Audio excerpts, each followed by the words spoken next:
Reflection हो गया था ना हमारा, रिफ्लेक्शन हो गया तो अब क्या कराना है, रिफ्रैक्शन ना, रिफ्रैक्शन ऑफ लाइट।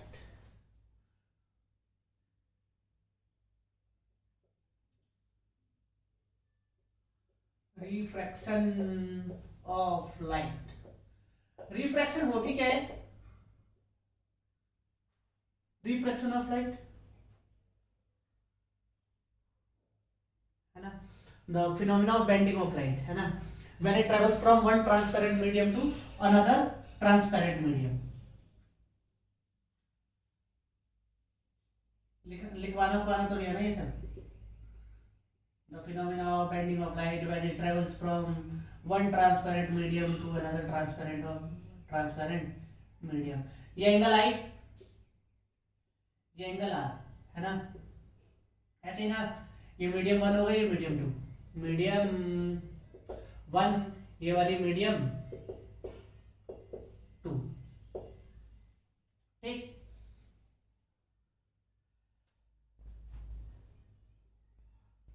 ये क्या है, नॉर्मल इंसिडेंट रे, रिफ्रैक्टेड रे है ना, ये हो गया। अब इसमें देखो मीडियम ना हमने दो तरह से डिफाइन करे हुए हैं, एक मीडियम को हमने नाम दिया डेंसर और दूसरी रेरर मीडियम। डेंसर, सॉरी ये बोल भी डेंसर रहा हूं और मतलब सॉरी रेरर सोच के और डेंसर लिख रहा हूं, रेरर मीडियम और दूसरी वाली कौन सी है, denser.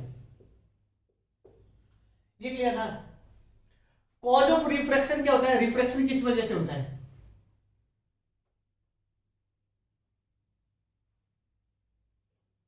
Due to change in speed of light ना, जैसे स्पीड ऑफ लाइट जैसे ही चेंज होती है तो उसकी वजह से लाइट क्या होती है, बेंड कर जाती है। तो कॉज ऑफ रिफ्रैक्शन है change in speed of light, जब भी लाइट एक मीडियम से दूसरे मीडियम में जाएगी तो उसकी स्पीड में कुछ ना कुछ चेंज आ जाता है। चेंज इन स्पीड की वजह से क्या होता है, लाइट बेंड हो जाती है। ये क्लियर ना। तो कॉज ऑफ रिफ्रैक्शन क्या है, due to change in speed of light, ठीक। अब देखो इसमें लाइट की ट्रैवलिंग दो ही मीडियम है, दो तरह के हमारे पास, रेरर से डेंसर या डेंसर टू रेरर। ये क्लियर ना। अब देखो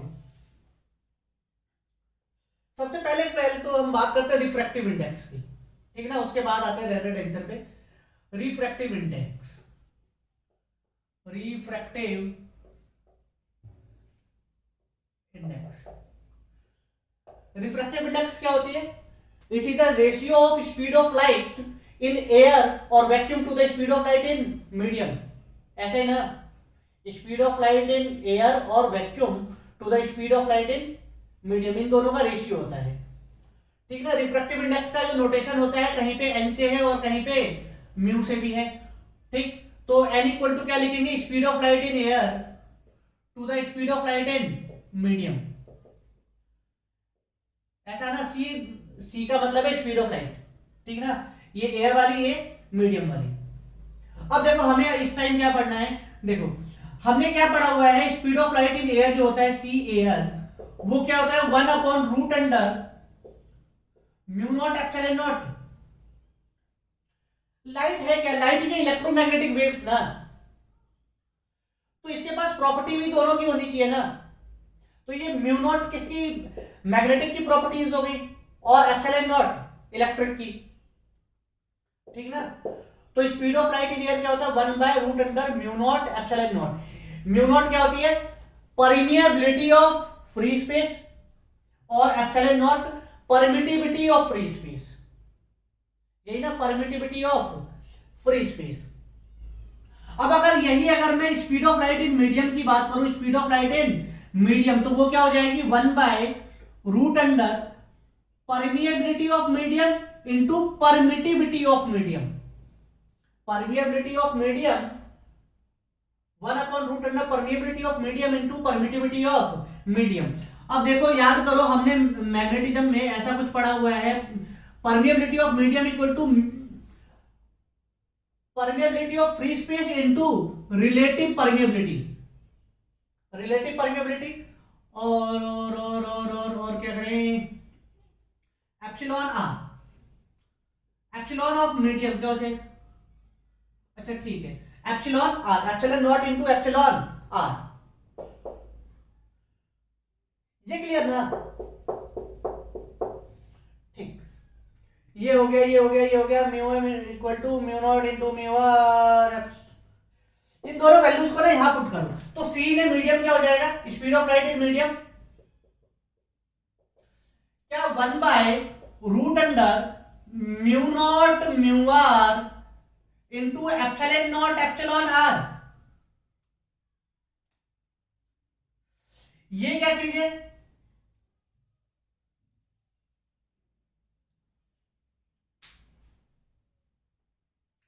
सी एयर ना, तो सी मीडियम इक्वल टू क्या आ गया, C air upon root under mu R into epsilon R, relative permeability of, ये मीडियम की होती है ना relative permeability into relative permittivity, ये जो हमारे पास रूट अंडर म्यू आर और एप्सिलॉन आर जो है, इसी को हम क्या कह देते हैं, N, refractive index of medium, refractive index है ना, यही है ना, root under relative permeability of medium into relative permittivity of medium is equal to the refractive index of medium. तो किसी भी मीडियम की जो रिफ्रैक्टिव इंडेक्स होती है वो क्या होती है, root under relative permeability of medium into relative permittivity of medium. ये तो क्लियर ना, जब भी तो हम ऐसे लिख देते हैं C in medium, C in medium, ये कलर दिख तो रहा है ना, अपॉन एन, हल्का है तो ठीक है, इसे रह भी देते हैं, ये तो क्लियर ना, ये वैसे नॉर्मली मैं मार्किंग के लिए यूज करूंगा कहीं कहीं पे, ये क्लियर ना, इसमें कोई दिक्कत, ये मिटा दो ना पूरा,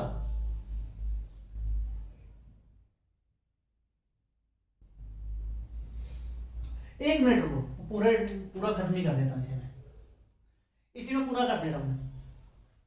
अब देखो ये हो गया C medium equal to C air upon refractive index. अब मान के चलो किसी मीडियम में मैं वैसे ही मान लेता हूं स्पीड ऑफ लाइट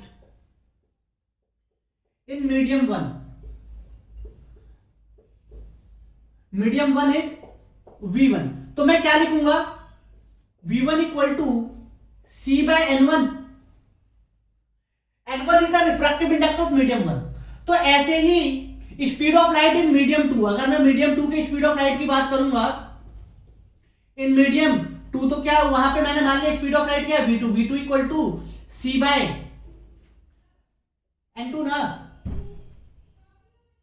ठीक। अगर मान के चलो इस मीडियम वन में स्पीड ऑफ लाइट है v1 और वेवलेंथ है λ1 और फ्रीक्वेंसी f1, और यहाँ पे स्पीड ऑफ लाइट है v2 और वेवलेंथ है λ2 और फ्रीक्वेंसी है f2,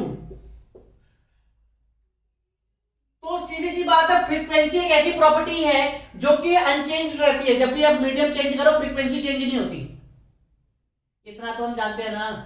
तो frequency f1 equal to f2 है, इसमें कोई चेंज नहीं आती, तो चेंज किसमें आएगी, वेलोसिटी और वेवलेंथ में, ठीक। अब यहां से देखो v1 upon v2 equal to क्या हो जाएगा, n2 अपॉन n1,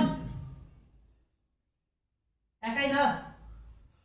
और अगर मैं बात करूं तो v1 equal to f1 lambda, v1 equal to एक काम करते हैं ना, f1 equal to f2 equal to f मान लेते हैं, ठीक ना, दोनों का f मान लिया, सेम फ्रीक्वेंसी, तो v1 equal to f lambda 1 ना, और v2 equal to f lambda 2, ऐसा डिवाइड लगा दो, डिवाइड लगाते ही f से f कैंसिल, तो क्या आ जाएगा, v1 upon v2 equal to λ1 upon λ2 equal to n2 upon n1। Finally last ये आ गया ना, v1 upon v2 equal to λ1 by λ2 equal to n2 by n1। ये क्लियर ना, कुछ खास तो है नहीं इसमें।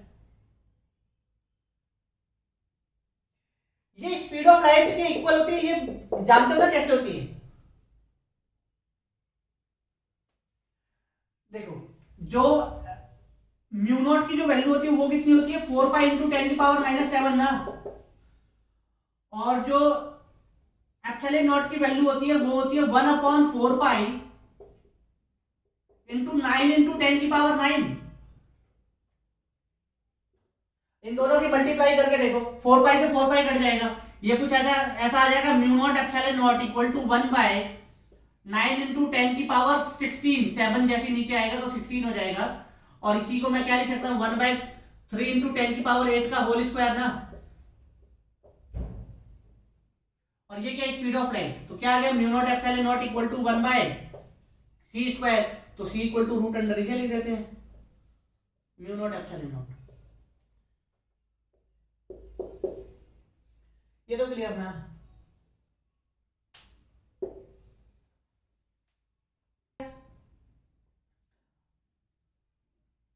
यहां पे स्पीड ऑफ लाइट है v1, वेवलेंथ है λ1, फ्रीक्वेंसी f1। यहां पे स्पीड ऑफ लाइट है v2, wavelength λ2, frequency f2। f1 equal to f2 रहेगी, ये तो हम जानते ही हैं। अब दूसरे में लाइट रे ट्रेवल कर रही है डेंसर टू रेयर, तो इसे जाना ऐसे, तो it bends away from the normal ना, ठीक। ये एंगल आई, ये एंगल आर, ये नॉर्मल है, ठीक ना।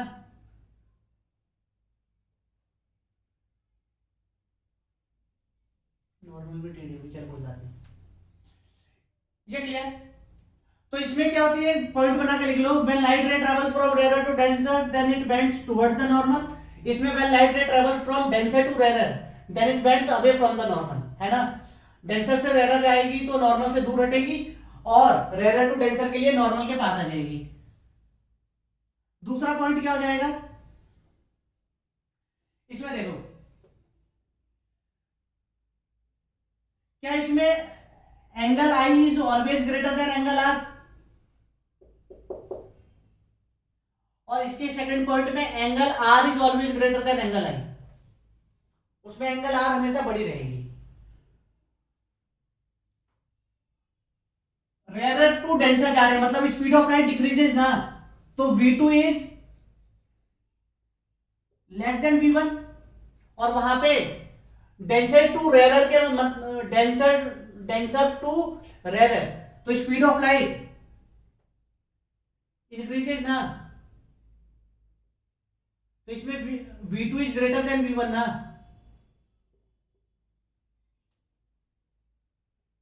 वेवलेंथ की भी सेम कहानी रहेगी, जो इसकी है λ2 इज लेस देन λ1, वहां पे हो जाएगा λ2 इज ग्रेटर देन λ1।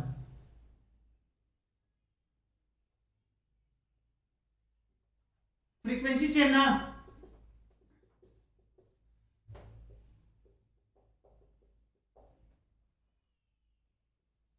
अब देखो एंगल ऑफ डेविएशन क्या होगी इसमें, एंगल ऑफ डेविएशन, डेविएशन यही होती है ना, अपने रियल पाथ से कितनी घूम गई है, ये डेल्टा।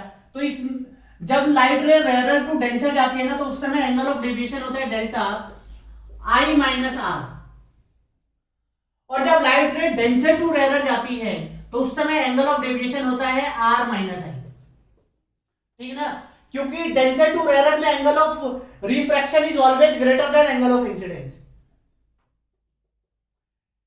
ये तो क्लियर ना।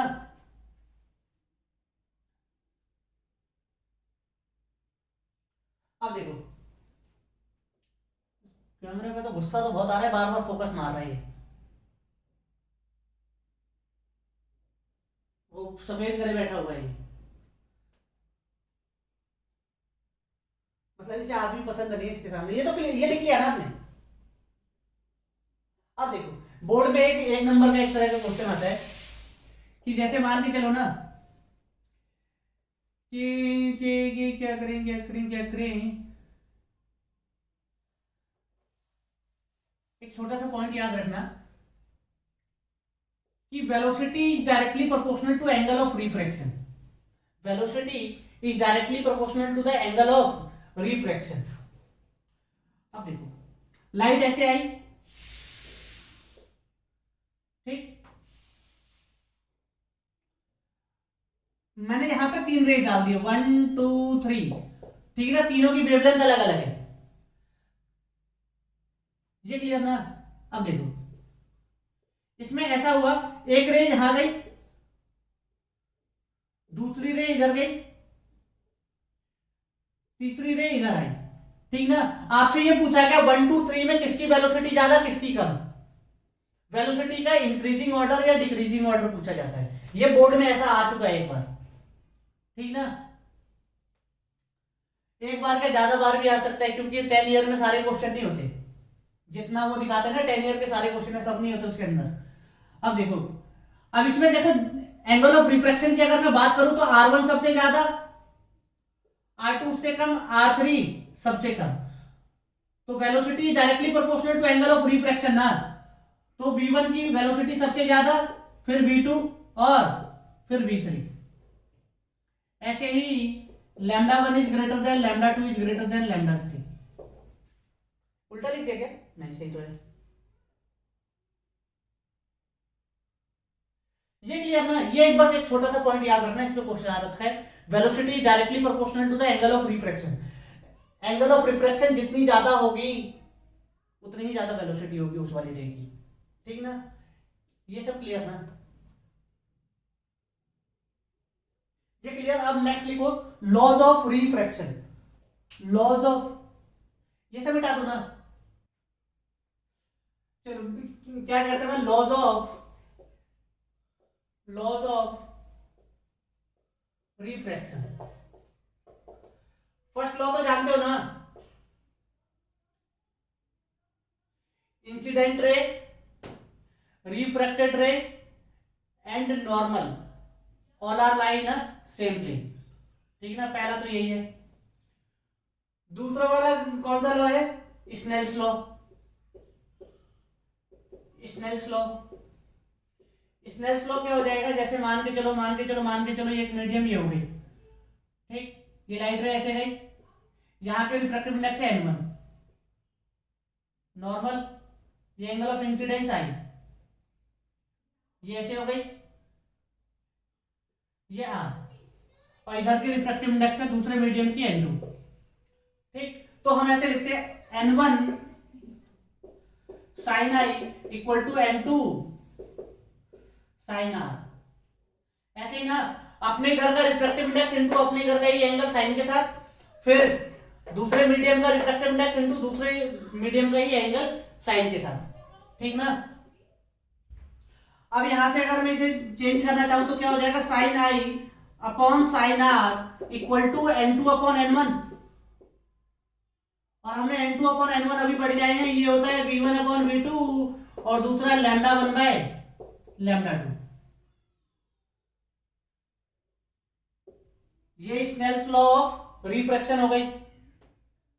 अब लॉ इसे स्नेल्स ने दिया, ये लॉ प्रूफ इसका करेगा कौन, हाइजेंस। ये ज्योमेट्रिकली रिफ्लेक्शन और रिफ्रैक्शन को प्रूफ करता है, और वो इंपॉर्टेंट है बोर्ड के लिए। ये क्लियर ना, ये हमारे लिए इंपॉर्टेंट रिलेशन होगा, इसमें यही यूज भी करेंगे। एंगल ऑफ डेविएशन क्या होता है कि अपने पाथ से रे कितनी डेविएट हो गई है, मतलब कितने एंगल घूम गई है, वही एंगल ऑफ डेविएशन ना। ये कर लिया आपने। क्या करें, ये मीडियम 1 हो गई, यहां के रिफ्रैक्टिव इंडेक्स 1, इस वाले मीडियम के रिफ्रैक्टिव इंडेक्स √2, ठीक।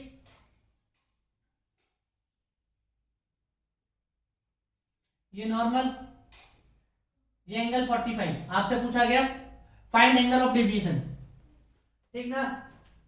Find angle of deviation,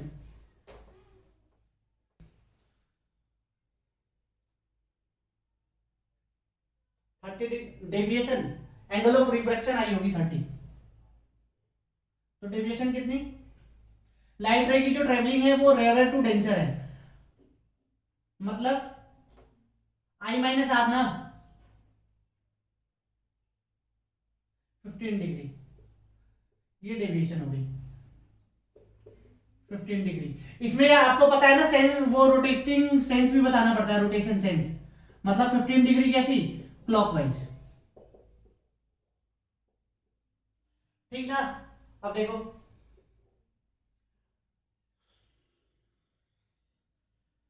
n equal to 2, n equal to √3। एक minute,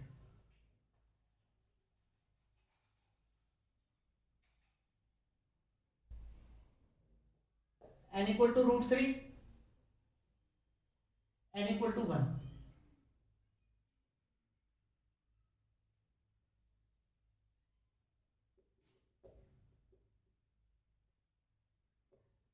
thirty degree. Find angle of deviation.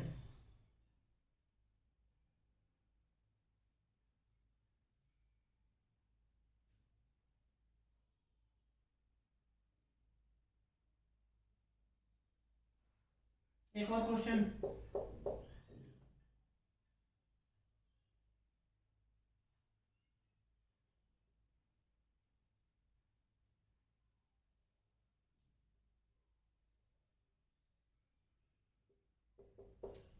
n equal to √2,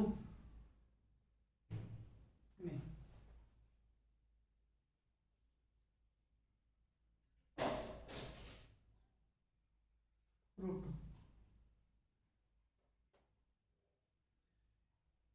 और इस सरफेस की जो रेडियस है, इस सरफेस की रेडियस ले लेते हैं 10 सेंटीमीटर। ठीक, इसके प्रिंसिपल एक्सिस पे 5 सेंटीमीटर ऊपर एक रे आ रही है। ठीक है ना, 5 सेंटीमीटर ऊपर इस एक्सिस के पैरेलल रे आ रही है। आपको बताना है find the angle of deviation.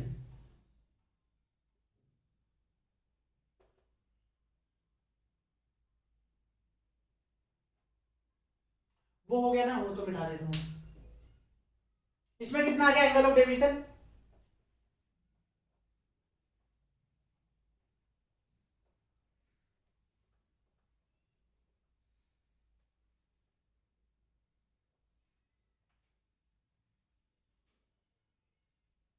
Thirty, clockwise anti clockwise? Anti clockwise, क्योंकि एंगल ऑफ रिफ्रैक्शन इसमें आ गई 60। रे को जाना कैसे था, ऐसे, तो ये कितनी घूम गई, 30 डिग्री एंटी क्लॉकवाइज। इसमें बताओ,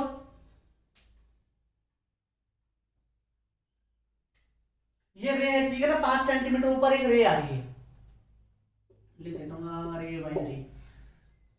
फाइंड एंगल ऑफ डेविएशन। और क्या करें, और क्या करें, और क्या करें, और क्या करें, और क्या करें, करने के तो बहुत सारे क्वेश्चन बन जाएंगे, लेकिन एक डबल रिफ्रैक्शन करा देते हैं।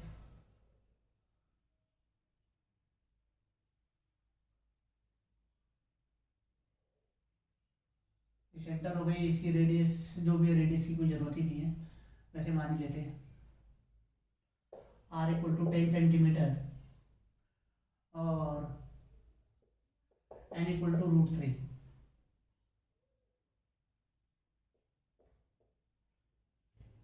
60 डिग्री।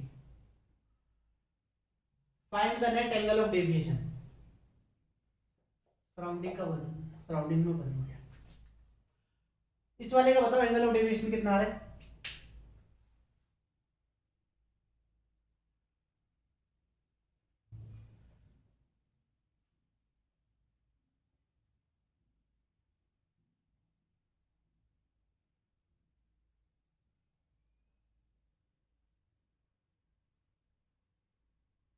जूम मीटिंग में पता है एक कमी ये है कि वो स्क्रीन बहुत छोटी लेता है, वो ज्यादा नहीं करता,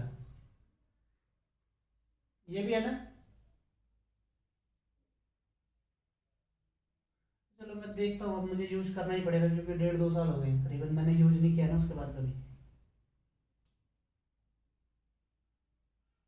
कितना आ गया इस वाले में एंगल ऑफ डेविएशन?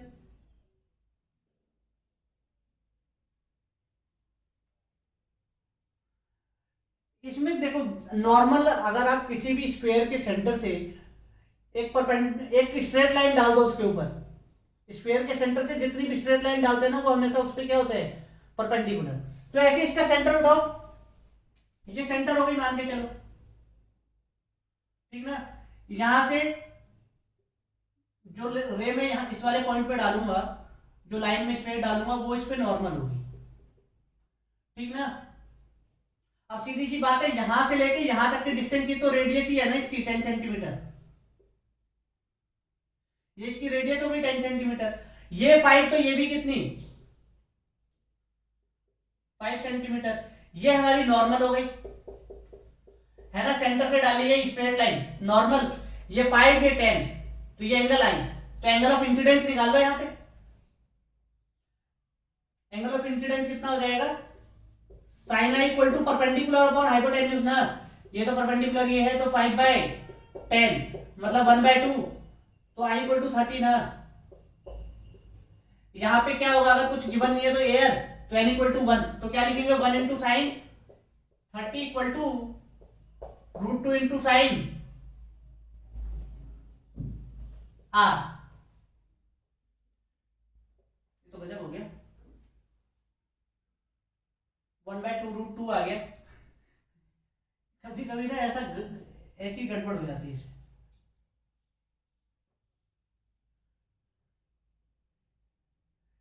1/2 √2 हो गया, चलो इसे ऐसे कर लो, इसे 1 करो, इधर √2 कर दो, ठीक ना। अब बताओ,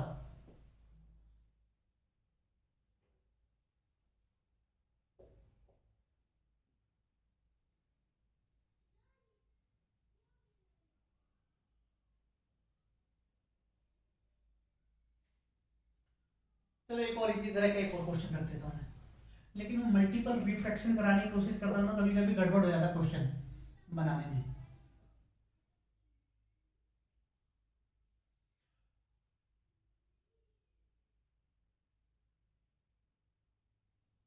चलो ये गोला वाला ही बना दो लास्ट, बस हो गया।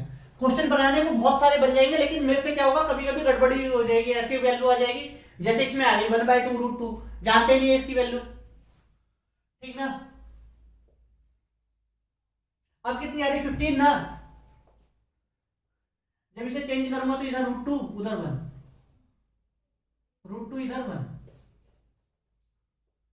तो R इक्वल टू 45, 45 मतलब रे ऐसे चली गई,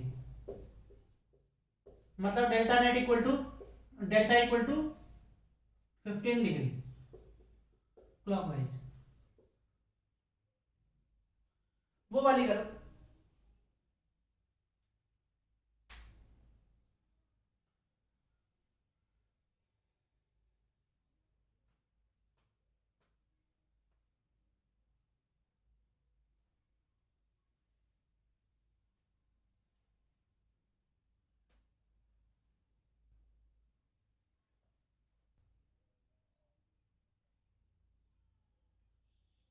पहला 30 क्लॉकवाइज एंटी क्लॉकवाइज।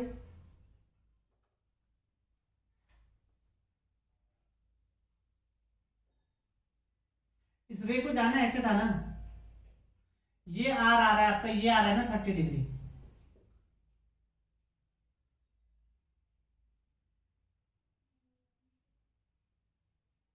ये हो गया। तो डेल्टा 1 कितना है 30 डिग्री क्लॉकवाइज। अब सीधी सी बात है, नॉर्मल ड्रॉ करने का सीधा सा तरीका है कि सेंटर से एक स्ट्रेट लाइन ड्रॉ कर दो। अब सोचो, ये 10 तो ये भी 10, दोनों साइड सेम है, तो ये एंगल जितनी उतनी ये एंगल होगी 30 डिग्री। अब इसके लिए देखो डेल्टा कितनी आ रही है, क्योंकि दोबारा उस सरफेस से रिफ्रैक्शन होगा उससे भी।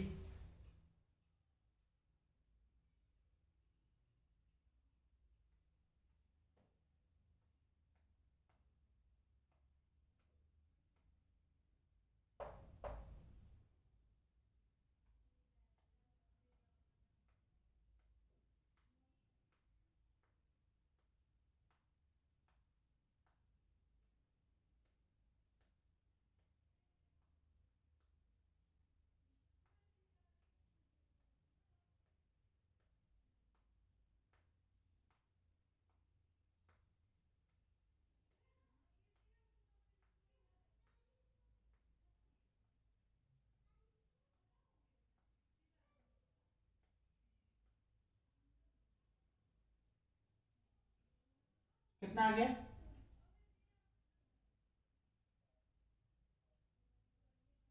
60, मतलब रे ऐसे होगी, है ना? तो डेविएशन कितना? अब 30 ना, अच्छा डेल्टा टू ना, 30 degree clockwise anti clockwise, clockwise है दोनों ही क्लॉकवाइज ना, तो डेल्टा नेट इक्वल टू क्या हो जाएगा? Delta one plus delta two, 30 30 60, 60 clockwise. अब ये इंसिडेंट रे की डायरेक्शन है, ये एमरजेंट रे है, देखो 60 आ रही है, ये क्लियर ना? नेक्स्ट लिखो एपरेंट डेप्थ।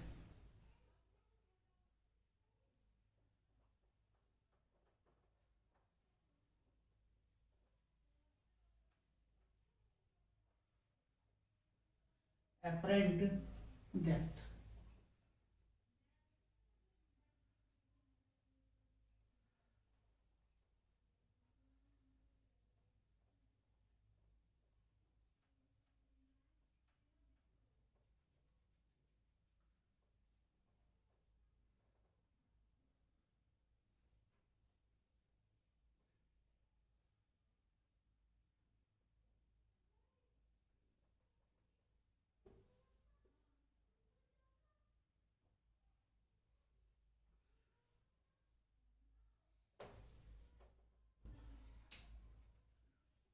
अब क्या करना है? एपरेंट, एपरेंट डेप्थ, ठीक। एपरेंट डेप्थ पता है ना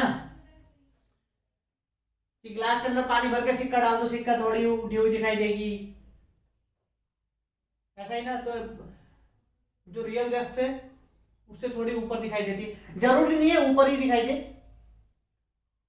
वो नीचे भी दिखाई दे सकती है। अगर हम टेंशन में बैठे हैं वो चीज रेयर में हो तब, ठीक ना? वो तो नाम है एपरेंट डेप्थ, जो हम नॉर्मली जो हम फील करते हैं, क्योंकि हम तो रेयर में बैठे रहते हैं हमेशा। अगर मैं पानी में डुबकी लगा के हवे में किसी को देखूं बाहर की तरफ ऐसे, तो चिड़िया यहां होगी तो ऊपर दिखाई देगी, अपने पोजीशन से ऊपर। मछली को भी तो ऐसा ही फील होता है ना, जब कोई जो भी चिड़िया जो मछली खाती हो वो उसके पास आ रही, उसे लगता है अरे अभी तो वो दूर है, जब तक आएगा तब तक तो मैं निकल लूंगी, लेकिन होता क्या है? वो उसके पास होती है। अब देखो एपरेंट डेप्थ में क्या है कि मान के चलो ये कंटेनर हो गई, ठीक। और इस कंटेनर में रेड रेड से पानी भर देते हैं,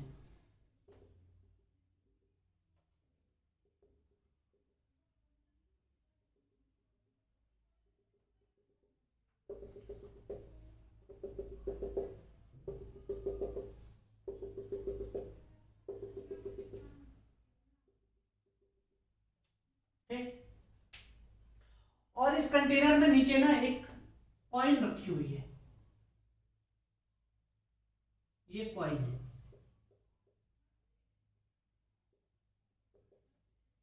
ठीक। यहां ऑब्जर्वर में से पानी को भरे लेते हैं,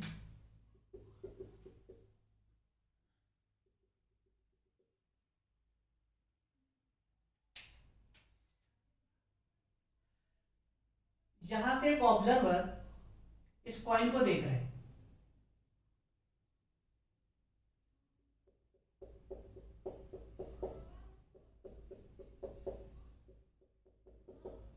ठीक। इसे ये कॉइन कैसे दिखाई देगी? जब इस कॉइन से निकलने वाली रेस सीधे इसकी आंखों में पड़े, ठीक ना? अब मान के चलो कॉइन से ये सरफेस हो गई वाटर की, ये लास्ट वाली स्ट्रेट लाइन ही कर देते हैं ना, ठीक ना?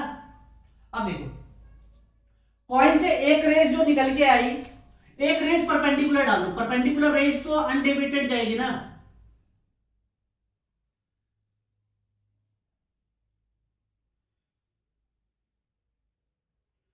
ये वाली रेस अनडिवाइडेडली परपेंडिकुलर। ये क्लियर? अब दूसरी वाली रेस यहां से ऐसे गई, टेढ़ी क्यों हो जा रही बार बार? यहां, अब ये लाइट रे जा कहां से रही है? इसकी ये रिफ्लेक्टिव इंडेक्स n1 मान लेते हैं और जहां ऑब्जर्वर है वो n2 मान लेते हैं, ठीक ना? तो डेंसर टू रेयर जा रही है रे, इसका मतलब ये अपने पाथ नॉर्मल से थोड़ी दूर हटेगी, ये नॉर्मल है, ठीक ना? ये एंगल आई होगी ऐसा मान के चलो। अब ये थोड़ी दूर हटी, इसे जाना ऐसे था लेकिन ये गई थोड़ी ऐसे, ऐसा ही ना? अब देखो, अब इमेज फॉर्मेशन के लिए हम क्या करेंगे, इस वाली रेस को पीछे की तरफ एक्सटेंड करेंगे, क्योंकि रियल इमेज तो बन नहीं सकती, रियल इमेज तो तब बनती ना ये दोनों एक दूसरे को कट कर दे, पीछे तो जबरदस्ती हमें पीछे बढ़ाना पड़ेगा, है ना? ऐसा ही होता है ना, जब सच में कट ना करे तो जबरदस्ती कटिंग करा दो, ये कटिंग करा दी मैंने। अब ये कॉइन ना इसे यहां पे नजर आएगी, ठीक ना?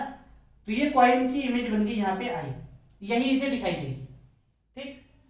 अब ये एंगल आर है, ये वाली एंगल आर है नॉर्मल के साथ, तो ये भी एंगल क्या होगी आर, ये आई तो ये भी आई ना, क्योंकि ये दोनों रेज एक दूसरे के पैरेलल, ये भी नॉर्मल ये भी नॉर्मल, परपेंडिकुलर है ना ये वाली रे। ये क्लियर ना? तो कॉइन है यहां पे लेकिन दिखाई कहां दे रही है, यहां पे, ठीक ना? ये एंगल बहुत छोटे छोटे होते हैं, मैं वो उतना प्रॉपर बना नहीं पा रहा हूं, ठीक ना? नहीं तो ये कहीं यहां कहीं जाके मीट करेगी, इतना ज्यादा भी ऊपर नहीं दिखाई देता। हाँ वैसे हो सकता है अगर बहुत ज्यादा डेंसर मीडियम है ना, जितनी ज्यादा डेंसर उतनी ज्यादा ऊपर दिखाई देगी, ठीक ना? ये तो क्लियर ना? अब मान के चलो ये जो कॉइन है ये डी डिस्टेंस में नीचे रखी हुई है और इसकी इमेज जो बनी ये कुछ डिस्टेंस इसे मान लेता हूं मैं डी डैश, डी डैश पे है, ठीक? अब इस वाली रे में स्नेल्स लॉ अप्लाई करूं, क्या लिखूंगा, n1 into sine I equal to n2 into sine R, n1 into sine I equal to n2 into sine R ना? अब देखो ये जो एंगल आई और आर जो है ना वो बहुत ही छोटे हैं, ये एंगल आई और आर बहुत ही ज्यादा छोटे हैं, तो हम क्या लिखेंगे, angle I and angle R are very small, angle I and angle R are very small. तो मैं क्या लिखूंगा, sine I is nearly equal to I, और एंगल बहुत ही छोटा हो तो उसे मैं सीधा टेन आई के इक्वल भी लिख सकता हूं, ठीक ना? मतलब साइन 1 डिग्री की वैल्यू साइन 1 साइन 2 डिग्री की वैल्यू 2, ऐसे ही ना?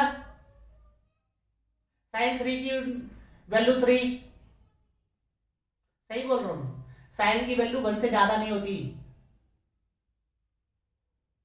तो सर आपने लिखा कि एंगल इक्वल टू एंगल, ये एंगल इक्वल टू एंगल तो होती है लेकिन रेडियन में होती है, डिग्री में नहीं, ठीक ना? अगर मैं साइन 1 की वैल्यू अगर मैं जाता हूं साइन 1, तो साइन 1 की वैल्यू होगी 1 इंटू पाई बाय 180,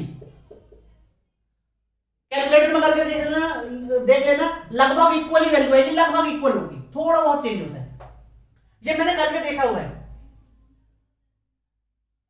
1 से थोड़ी ज्यादा वैल्यू होती है साइन की, तो एंगल बहुत छोटी हो तो आप साइन 1 इक्वल टू 1 रेडियन, मतलब 1 को ना डिग्री है ना ये, उसको रेडियन में लिखना होता है, पाई बाय 180 की मल्टीप्लाई करके, क्लियर ना? अब मान के चलो साइन 2 की वैल्यू, साइन 2 इक्वल टू 2 थोड़ा ही लिखेंगे, ये लिखेंगे 2 इंटू पाई बाय 180, ठीक ना? 5 डिग्री तक ये काम करेगी लगभग वाली, उसके बाद डिफरेंस बढ़ने लग जाता है, ये तो क्लियर ना? तो साइन आई इक्वल टू आई किसमें, रेडियन में, है ना? डिग्री में नहीं रख सकते हम। और कॉस की वैल्यू अगर, कॉस की एंगल अगर बहुत छोटी है ना तो उसे सीधा 1 के इक्वल लिखते हैं, क्योंकि कॉस 0 1 स्मॉल एंगल जितने भी होते हैं ना कॉस में वो 1 के इक्वल ही आती है लगभग, 5 डिग्री से कम।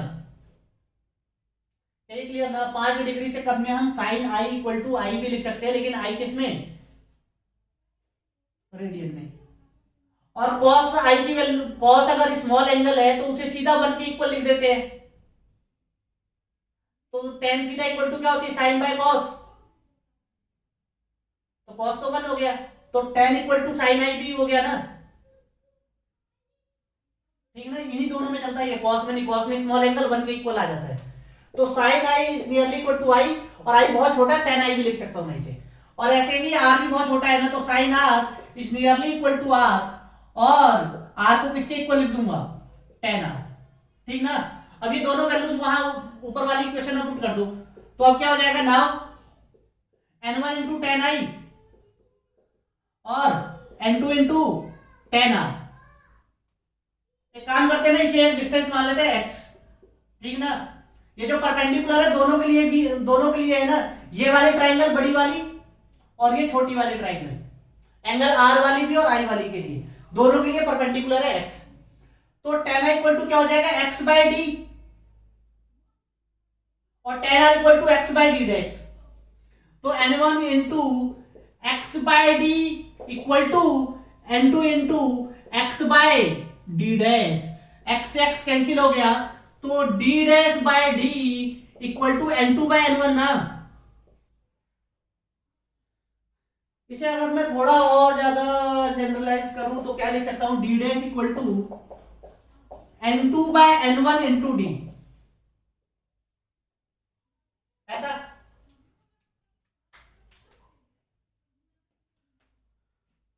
एक और अपने तरीके से याद करने वाला वो तरीका लिख देता हूं मैं, जिससे मुझे भी कंफ्यूजन नहीं होती। ठीक ना? सर इधर उधर मूव कर रहे हो आप, बार बार फोन फोकस कर रहा है, ये पता नहीं इसे चेहरा पसंद नहीं क्या? जैसे घूमता हूं वैसे ब्राइट हो जाता है। यही हो रहा है ना? जैसे घूमता वैसे ब्राइट हो जाता है।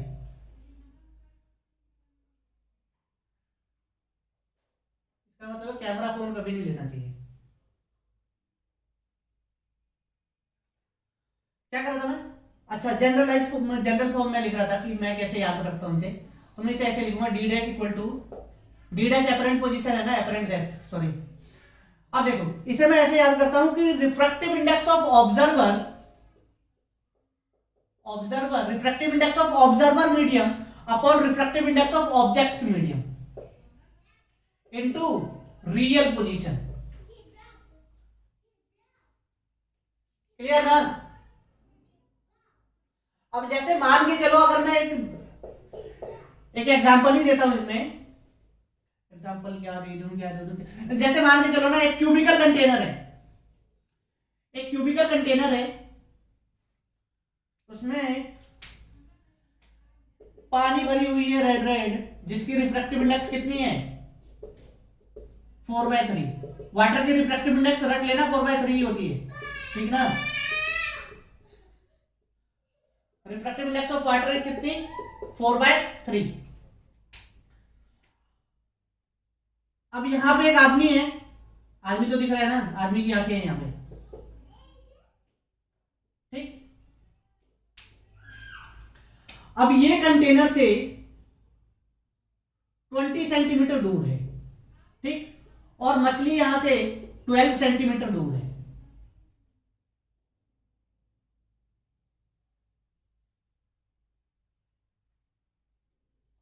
ठीक ना? और आदमी तो एयर में खड़ा है ना। तो आपसे पूछा गया, find the distance of fish with respect to observer, distance of fish with respect to observer, observer को फिश अपने से कितनी डिस्टेंस पे दिखाई देगी। और दूसरा question, find the position of observer with respect to fish, fish को ऑब्जर्वर कहां दिखाई देगी। ठीक ना? एक काम करो, इसे 24 कर लो, 20 नहीं, 24 थोड़ा अच्छा रहेगा। वो बताऊंगा मैंने क्यों ऐसा रखा। मैं नंबर ऐसे रखने की कोशिश करूंगा जो 4 और 3 दोनों से डिविजिबल हो, जब भी वाटर और एयर का केस होगा, ताकि एक अच्छा आंसर है। क्या लिखा आपने? Position of fish with respect to observer, find, पहला position of fish with respect to observer, दूसरा position of observer with respect to fish, ठीक ना। तो बताओ पहले वाले में क्या होगा, position of fish with respect to observer, ये मिटा दो ना।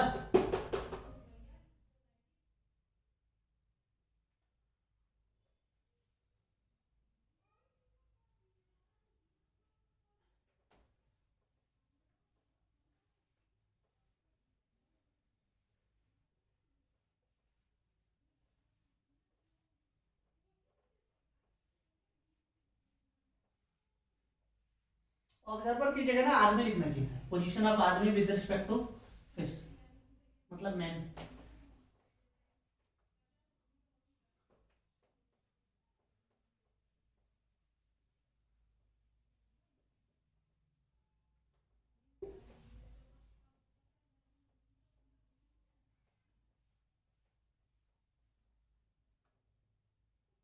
इसके लिए वो डस्टर लेना पड़ेगा जो रबड़ की जो आती है ना, वो बढ़िया हटाएगा इसे।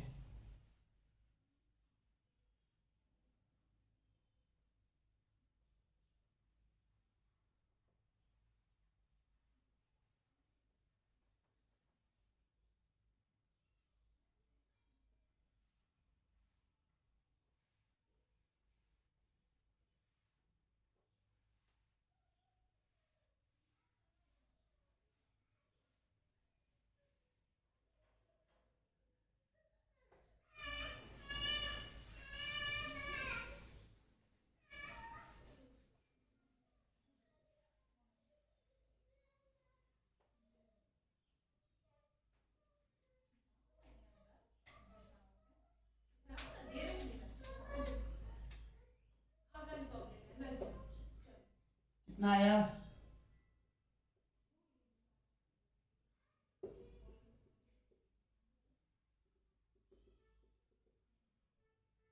पहला 33, 924, हाँ 33, क्योंकि ऑब्जर्वर को फिश थोड़ी इधर दिखाई देगी, है ना।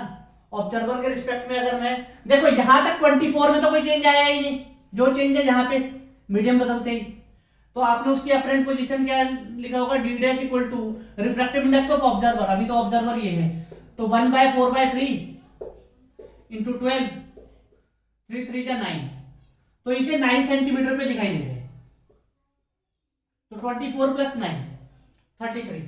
दूसरा बताओ,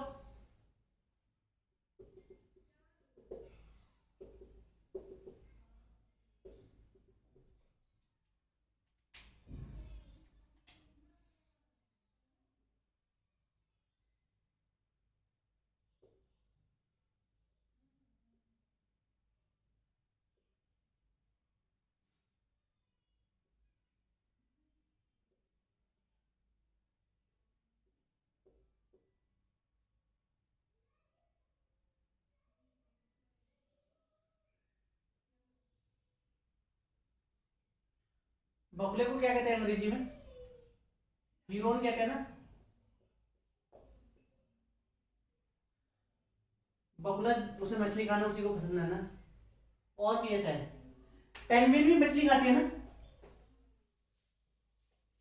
मुझे वैसे याद है ना, बचपन में कार्टून आता था हमारे टाइम में, ऑसवाल्ड, शायद आपने देखा हो, उसमें हेनरी जो होता है वो पेंगुइन मछली खाता है।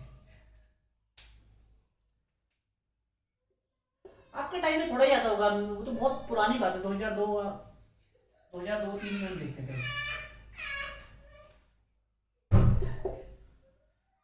फाइंड पहला position of fish with respect to heron, दूसरा पोजीशन, नहीं डिस्टेंस ऑफ डिस्टेंस, मैंने वहां भी पोजीशन की थी, चलो कोई बात नहीं, distance of fish with respect to hero, और डिस्टेंस ही कह रहा था मैंने, डिस्टेंस बोल के पोजीशन लिखा था क्या? हो सकता है।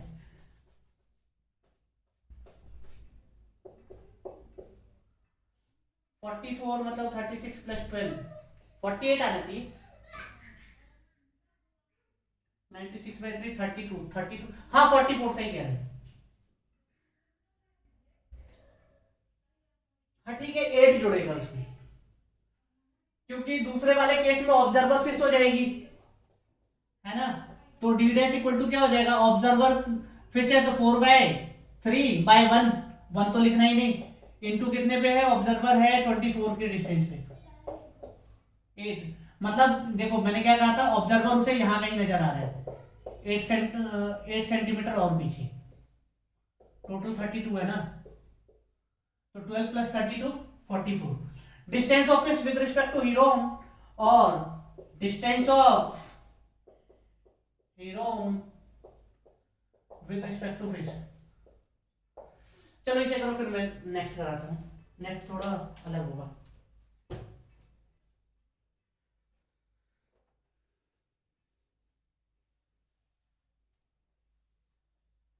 देखो क्यूबिकल कंटेनर इसलिए लिया ना, नहीं तो अगर मैं इसे सिलेंड्रिकल ले लेता तो स्फेरिकल सरफेस वाला रिफ्रैक्शन लगाना पड़ जाता, ठीक है ना, वो हमें आगे पढ़ना है, इसके बाद हम स्फेरिकल रिफ्रैक्शन पढ़ेंगे, रिफ्रैक्शन फ्रॉम स्फेरिकल सरफेस।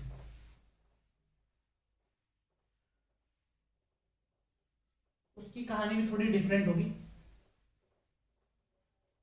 उसका अजीब सा फॉर्मूला आता है N2/B minus N1/U equal to N2 minus N1/R, और बोर्ड में वो बहुत ज्यादा पूछा जाता है।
चेक करें, 3 मीडियम ले लेते हैं।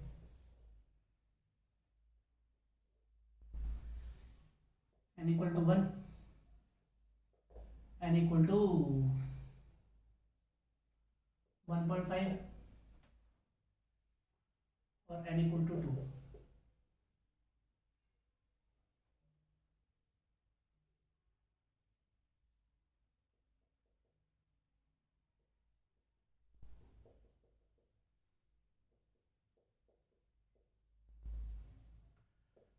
टेन सेंटीमीटर,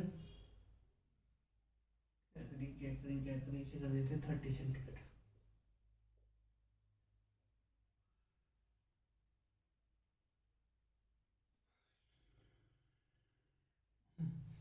फोर्टी ले लेते हैं, 40 सेंटीमीटर।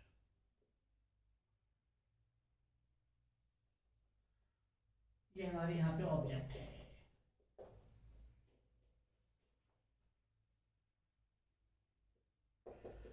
फाइंड, ये वाला हो गया, डिस्टेंस ऑफ ऑब्जेक्ट कितना कितना आया पहले वाले का आंसर, 54, मतलब ये कितना आ गया 18 प्लस ये 36, 54, हाँ ठीक है। दूसरा 72, हाँ ठीक है।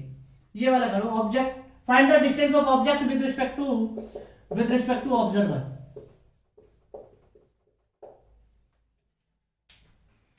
इसका 54 और इसका आंसर 72 मीटर, ठीक।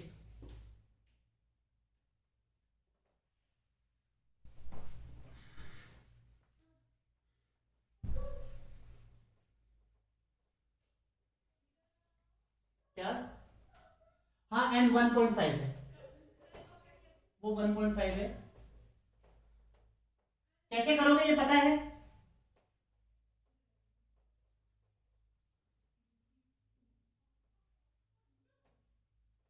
कैसे मतलब, समझा नहीं।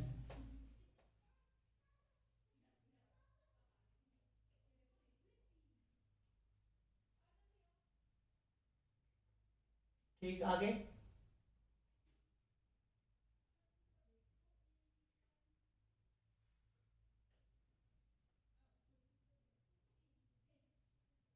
अच्छा, हाँ, आप वो डायरेक्ट फॉर्मूला लगा रहे हो।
कितना आ रहा है आंसर? 50।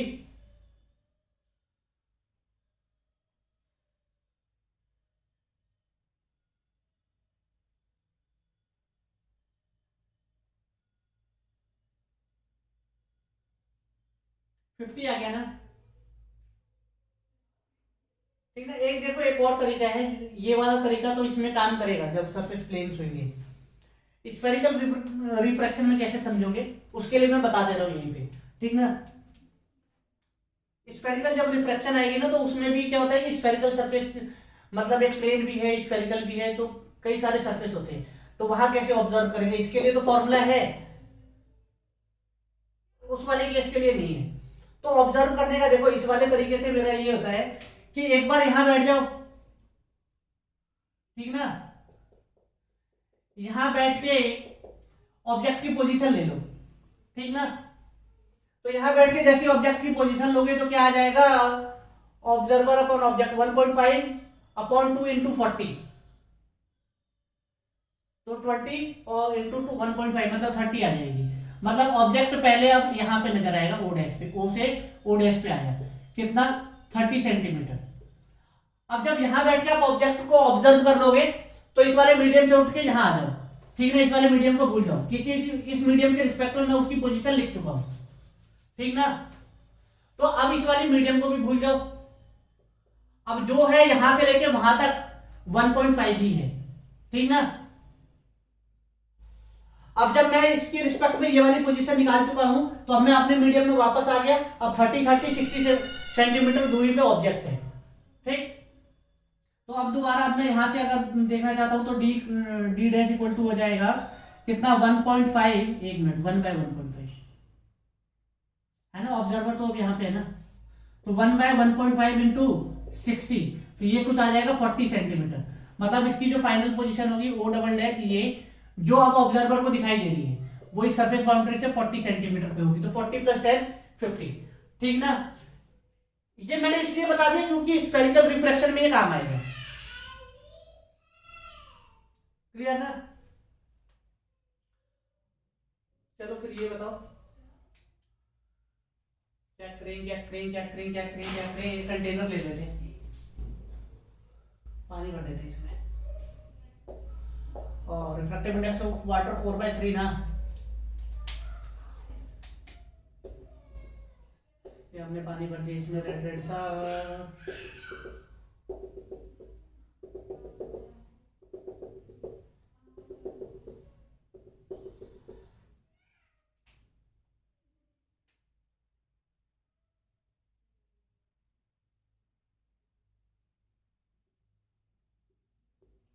24 सेंटीमीटर,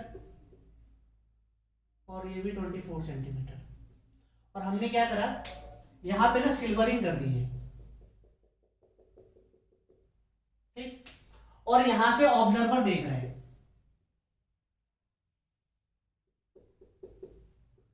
यहां से ऑब्जर्वर देख रहा है, और आपसे पूछा गया find the distance between the images.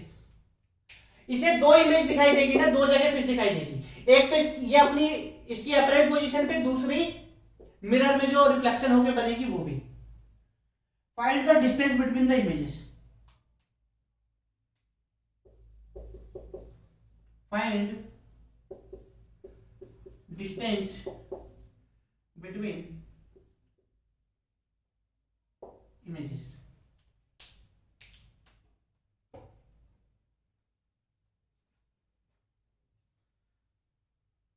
अच्छा टाइम हो गया ऐसा लग रहा है,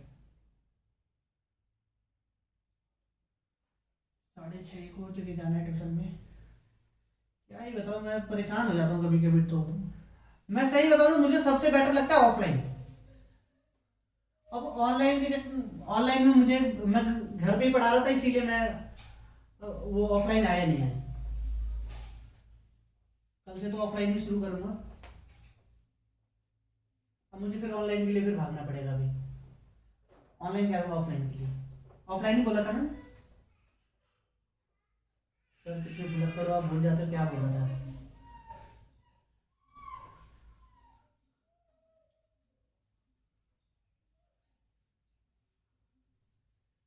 नहीं नहीं, उसकी जरूरत नहीं। मैंने कहा डिस्टेंस बिटवीन द इमेजेस कितनी होगी, एक जो इसकी अपरेंट पोजीशन आएगी वो, और एक जो इसकी इमेज जो बनेगी, उस इमेज की भी अपरेंट वाली तो उसे दिखाई देगी ना। बस भाई, इसके बाद क्या है, velocity in plane refraction, velocity in plane refraction.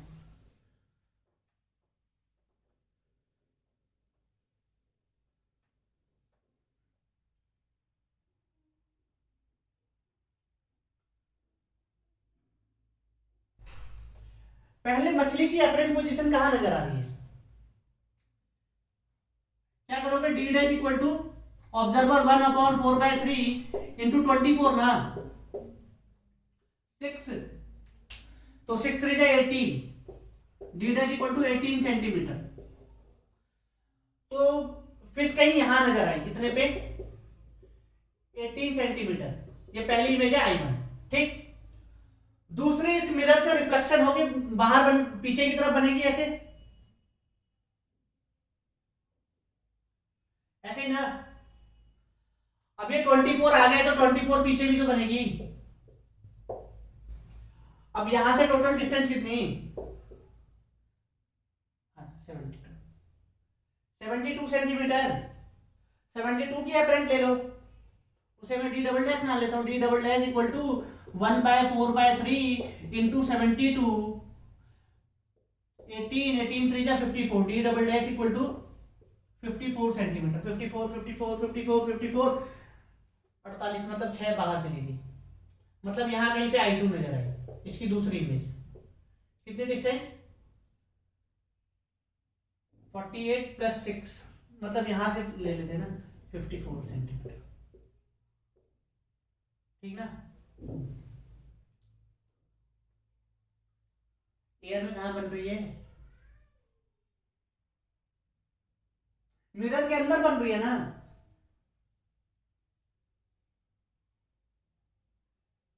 Mirror में भी इमेज जब बनेगी तो पानी की भी तो इमेज बनेगी ना वापस।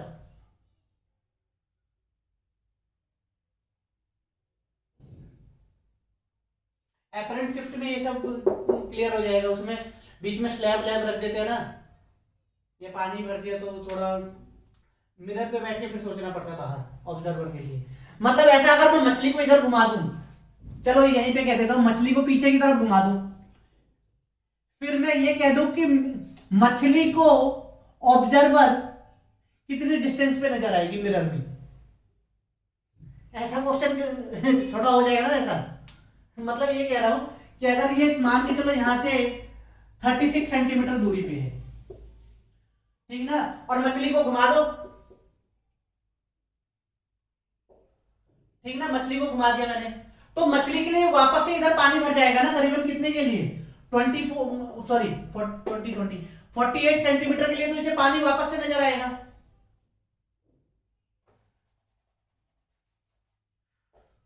48 सेंटीमीटर के लिए वापस से पानी नजर आएगा और फिर ऑब्जर्वर नजर आएगा इसे इधर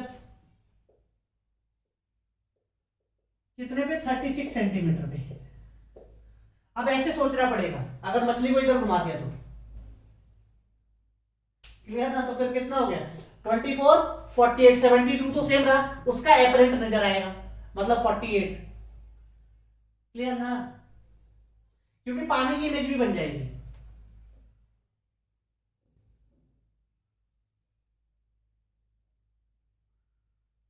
हाँ डिस्टेंस 54 माइनस 18 36 ये तो क्लियर ना।